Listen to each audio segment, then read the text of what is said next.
E eu quero compartilhar desde já a palavra de Deus com você, na semana que nós estamos falando sobre pessoas perigosas. Meu Deus, que palavra maravilhosa que nós recebemos da parte do Senhor.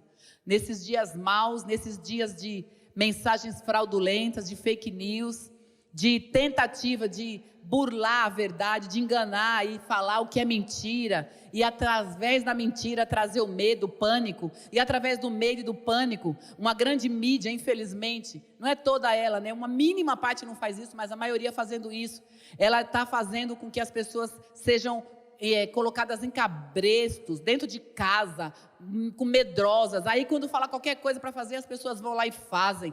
Nós somos o povo que vive libertos, ainda que a gente ande com a máscara, ainda que a gente precise do álcool gel, porque inventaram esse vírus, inventaram essa praga está solta. Mesmo assim, Deus continua sendo Deus, Deus não deixou de ser Deus. Então nós continuamos nessa unidade, nessa afinidade, e deixando com que ideias e situações e palavras que vêm perigosas para acabar, anular a nossa fé, a nossa confiança, a nossa força, a gente tem que banir. E essa semana nós estamos vendo sobre isso. São tantas coisas que nós já ouvimos, né, no domingo, já ouvimos ontem nas reuniões. Temos o nosso Apacentai, e no Apacentai a gente abre e vê muita coisa escrita, e estamos meditando. E eu quero falar hoje focando em família. Pensando em pessoas perigosas, eu quero falar com vocês, se no meu tema, né, no tema de hoje que o Senhor colocou, na verdade não é o meu tema, mas é o tema que Deus colocou um subtema para essa semana, o Senhor colocou no meu coração, eu faço nesse tema uma pergunta: eu sou um perigo para a minha família? Porque é muito natural mesmo da família, do ser humano, melhor dizendo, é muito natural que nós estejamos sempre olhando o que o outro está fazendo de errado, o que o outro, porque foi o outro, porque foi o outro que fez, foi a esposa, o marido fala que foi a esposa fala que foi o marido, o filho fala que foi os pais falam que foi o filho, e assim ninguém quer levar, né, a responsabilidade. Mas nessa semana, Deus está nos permitindo nessa tarde pensar na minha casa, você pensar na sua, a partir de que nós estamos tendo ações que podem estar fazendo com que sejamos perigosos para a nossa família.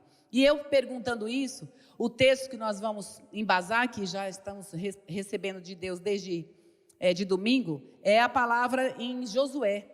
Josué, o capítulo 7, e nós vamos ver 3 pontos, são 3 pontos apenas que eu quero falar com vocês, sobre nós meditarmos um pouco e pensarmos em relação nós e nós mesmos na nossa casa. Não é para pensar em ninguém, não, é pensar em você. Você pensa em você, eu penso em mim. E o primeiro ponto que eu quero pensar sobre se eu estou sendo um perigo na minha casa, o primeiro ponto é: a pessoa perigosa, ela coloca toda a família em perigo. E o texto está aí já na tela, que é Josué 7:1. Bora, vai lá, Tati. Você está mais rápida do que eu, né? Tá bom, vamos lá. Mas os filhos de Israel foram infiéis em relação às coisas condenadas, porque Acã, filho de Carme, filho de... nossa, ali não consigo nem ler aquele texto. Aqui de Zabdi, a letra está diferente. Na verdade é meu óculos, né? Filho de Zerá, da tribo de Judá, pegou para si uma parte das coisas condenadas. A ira do Senhor se acendeu contra os filhos de Israel. A pessoa perigosa coloca toda a família em perigo. Por que eu estou dando essa afirmação? Porque o texto começa dizendo: os filhos de Israel foram infiéis. Está dizendo que os filhos de Israel foram infiéis, depois diz o quê? Que foi Acã que fez, né, a malandragem, foi Acã que pegou o que não deveria, foi Acã que desobedeceu. Então, como é importante nós estarmos pensando que tudo que eu faço, nós ouvimos isso domingo, tudo que eu realizo, todas as minhas obras, eu estou indiretamente ou diretamente atingindo quem está do meu lado. Então, quando eu erro, quando eu faço alguma coisa impensada, quando eu deixo como cristã, né? Nós cristãos deixamos de tomar alguma atitude sem consultar a Deus, não sou eu que vou ter a dificuldade, mas é a família. Então isso é incrível, porque às vezes um pai, né, de família, um exemplo, que é um mau funcionário, que está lá trabalhando, mas ele acaba se indispondo, tem o pavio curto, né? Está cheio de gente assim, né? Que não tem papa na língua, que vai abrindo, vai falando, e não mede, né? Que tem que se abaixar, que tem que se submeter. Se não é o dono da empresa, é empregado, então baixa o narizinho lá e faz o que tem que ser feito, enfim. E quantos pais de família que acabam, por esse motivo ou outros, né? Perde o emprego, porque ele olhou para ele mesmo e ele simplesmente olhou para o que ele estava fazendo, o que era o melhor para ele. Né, não levar desaforo para casa, e com isso uma família inteira perece. Outras situações são filhos, né, falando de pais, agora falando de filhos. Às vezes, algum jovem adolescente, o pai e a mãe ficam dizendo, olha, não se envolve com isso, não se envolve com aquilo, não se envolve com aquilo outro. E o filho não está nem preocupado, e aí se envolve com tráfico, ou se envolve com droga mesmo, cai na prostituição, cai no lesbianismo, cai na homossexualidade, se embanana na vida, achando que é a minha vida. Ainda assim, né? O jovem adolescente ainda tem essa manha, né? Essa conversa. Não, é a minha vida, não é a sua vida. Nós sabemos disso. Quando uma pessoa em família, é um rapaz, é uma moça, é um jovem, adolescente, mas ele está envolvendo a família inteira. Porque quantas mães, né? A gente está na igreja há tantos anos, a gente ouve isso. Quantos pais, quantas mães que vivem diante de Deus, orando, pedindo misericórdia, porque um filho acabou se enveredando pelo mundo do crime. Por quê? Porque apenas foi no mercado e pegou um chocolatinho, porque o amiguinho pegou, e aí vai embora. Então, veja, atitudes desse tipo, uma pessoa perigosa dessa maneira, não é só o mais velho, não, até o mais novo, põe a família inteira em perigo. Então, precisamos pensar em cada ato, em cada gesto, tudo. Nós temos que saber exatamente onde estamos pisando, o caminho, o passo que a gente vai dar. Cada passo que você vai dar, cada decisão que você vai tomar. É muito sério tudo isso. Falando, tem alguns textos, né, que acho que nós vamos conseguir ler todos, mas eu gostaria de ler pelo menos Efésios 5:11, que já está preparado, né? Até a tela a Tati já colocou. Efésios 5:11, para embasar isso que nós estamos falando, ainda mais um texto, são vários textos. Mas assim a palavra diz, e não sejam cúmplices nas obras infrutíferas das trevas, pelo contrário, tratem de reprová-las.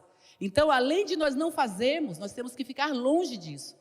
Tomar cuidado, né, com quem a gente anda. Semana passada o tema tinha um pouco a ver com isso ainda, falando sobre estarmos, né, em ação, em relacionamento perigoso. E foi citado isso, se não me engano, a Sueli que citou esse texto sobre tomar cuidado com as companhias. Mas as más companhias corrompem os bons costumes. Então, eu posso ser essa má companhia, eu tenho que tomar esses cuidados. A segunda coisa que eu quero falar com vocês sobre o perigo, né? Se eu sou uma pessoa perigosa para a minha família, eu posso estar sendo uma pessoa perigosa. Segunda coisa é uma coisa interessante, que nós vemos também nesse texto. A pessoa perigosa, ela é egoísta e não altruísta. Qual é essa diferença? Eu sei que, né, a maioria das pessoas sabe, mas de repente alguém pode ainda não conhecer, desconhecer as palavras.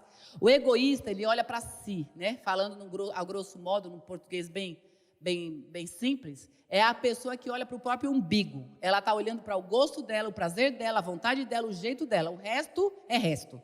Não está nem aí se a atitude dela vai desagradar alguém, vai chatear alguém, vai ter alguma dificuldade para outra pessoa. O egoísta olha só para ele.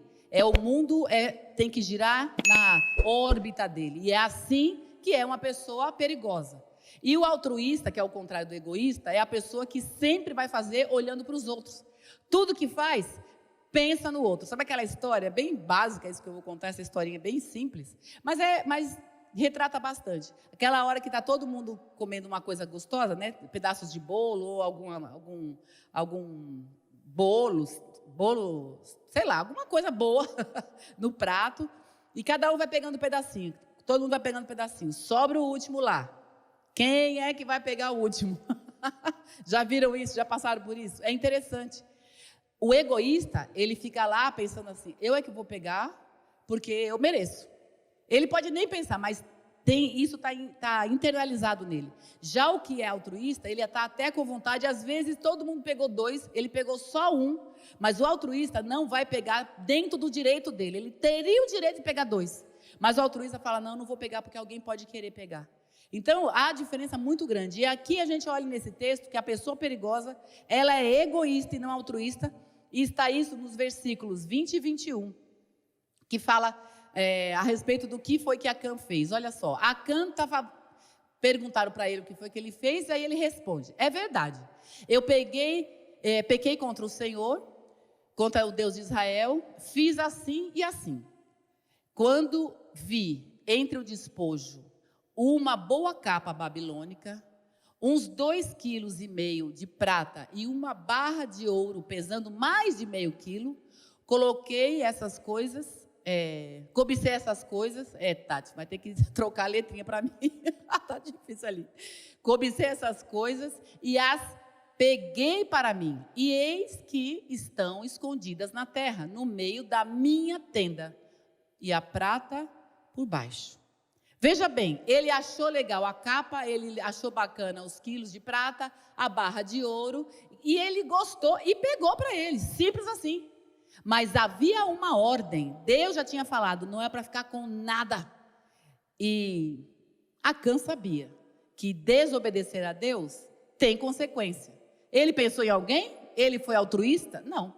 Ele pensou nele, no umbigo dele, em ficar rico, na capa poderosa para ele ficar todo bonitão. E aí, como nós já lemos no primeiro versículo, diz o quê? Que todo Israel pecou, porque um pecou. Então veja, a pessoa perigosa não é altruísta. Aí vamos lá, vida prática. Como você está vivendo dentro da sua casa? Não na hora de pegar o docinho lá e deixar por último para alguém, não. Mas no dia a dia, na vida do dia a dia. Às vezes as pessoas tomam decisões, pessoas vão tomando decisões do seu próprio interesse, sem olhar para uma família. É muito interessante quando o recém-casado, as pessoas estão vivendo lá com o pai, com a mãe, com a família, e depois ele acaba casando, e sai para viver um novo relacionamento.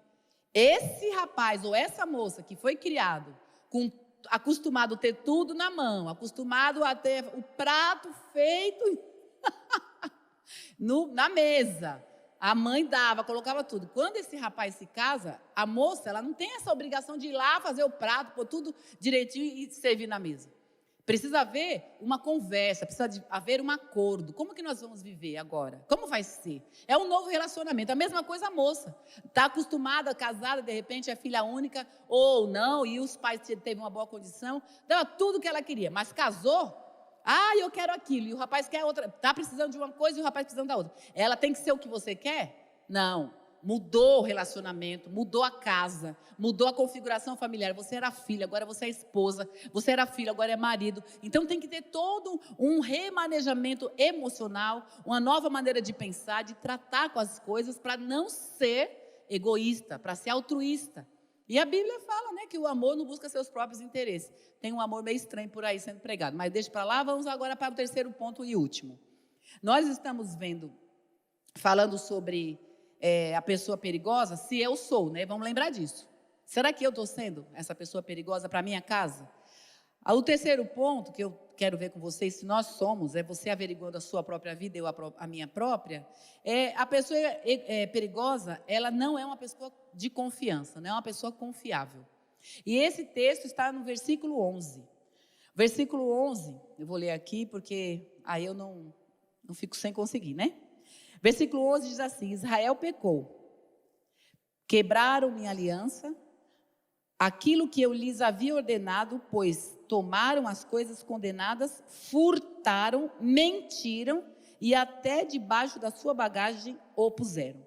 O texto aqui está falando coisas interessantes, que furtaram e depois mentiram.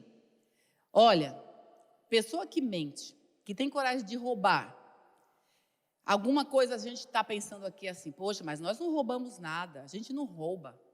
Quando a gente tem uma ação, tem uma atitude de querer fazer do jeito que eu quero as coisas, ou tem uma programação e eu quero sempre, eu estou pensando numa programação que eu quero em casa e a família tem outra programação. E às vezes eu dou uma enganadinha para poder conseguir ter mais tempo para mim, isso já é roubo. Tem outros tipos, outras formas de roubo que eu não vou entrar aqui, mas vamos pensar aqui exatamente sobre essa pessoa não ser confiável. Você é uma pessoa confiável? Será que nós estamos sempre pensando no nosso interesse? Porque isso é ser uma pessoa desconfiável também. Porque olha só, quando aqui está falando, o Senhor fala, O Senhor está dizendo para Josué, Acã pegou coisas furtadas e mentiu. Ele estava mentindo. A pior situação na vida de um relacionamento, de uma amizade, de um casamento, é quando a gente perde a confiança com alguém. Fala se não é verdade. Quando alguém é pego em mentira, quando você não consegue mais acreditar na pessoa. É uma mentira, depois você foi uma só e tal, daqui a pouco você pega outra e a pessoa está, não é habituada. A palavra sobre mentira não é hábito, é vício. Então é muito triste. Eu vou dizer, vou dar uma dica aqui para vocês. Tem pessoas que têm uma personalidade difícil e tem a tendência a ser essa pessoa desconfiável, não que a gente, ela não é desconfiada com os outros. A gente que acaba vendo que ela é uma pessoa que a gente não deve confiar. Geralmente pessoas assim, não é em todo caso óbvio, mas a articulação dela, na vivência, no físico dela, no caminhar dela, ela já é diferente. Aquela pessoa que não olha para ninguém de frente. Sabe você não conseguir olhar no olho? Sabe você olhar para uma pessoa, quando você conversa com uma pessoa, que a pessoa não olha no seu olho, está aí uma desconfiança. E tem pessoas que olham só de rabo de olho. Ela quer ver você chegando, mas ela fica olhando de olho, de rabo de olho. Isso é muito complicado, porque é um fator de caráter e é um fator que ela está mostrando que ela não confia em ninguém. Na verdade, gente que não confia em ninguém é ela própria. Ela está vivenciando o que está nos resíduos mentais dela. Ela sabe que ela não merece confiança, então ela desconfia dos outros. Será que nós estamos sendo confiáveis na nossa casa? O que falamos, estamos fazendo acontecer? Estamos sendo pessoas perigosas? Isso é muito sério. Efésios 4:25 fala sobre isso, é um texto também que eu quero compartilhar com vocês, que tem a ver com essa palavra. Por isso, deixando a mentira, cada um fale a verdade com o seu próximo, porque somos membros do mesmo corpo. Sabe esse negócio de não concordar? Eu não concordo que o fulano faz a tal coisa. Aí eu fico só, porque o Celcinho, porque o nosso diretor, deixa eu aproveitar que ele está aqui na minha frente, porque o Celcinho, fico conversando com a Carminha lá. Então, Carminha, você viu o Celso? Então, você vê? Nossa, ele é um Zé, né? Ele é uma mala sem alça, ele é não sei o quê. Aí o Celcinho chega, ai, meu querido. É melhor, por mais que seja difícil, e a gente tem até uma rusga, se eu tiver alguma coisa para falar, eu chego nele, vou falar para ele. É fácil fazer isso? Vamos lá, quem está aqui hoje, pouca gente, né? A equipe aqui. É fácil fazer esse tipo de coisa? Pois é, o pior de tudo não é isso. O pior de tudo é chegar no nosso ouvido que alguém falou e aquele alguém não chegou para a gente.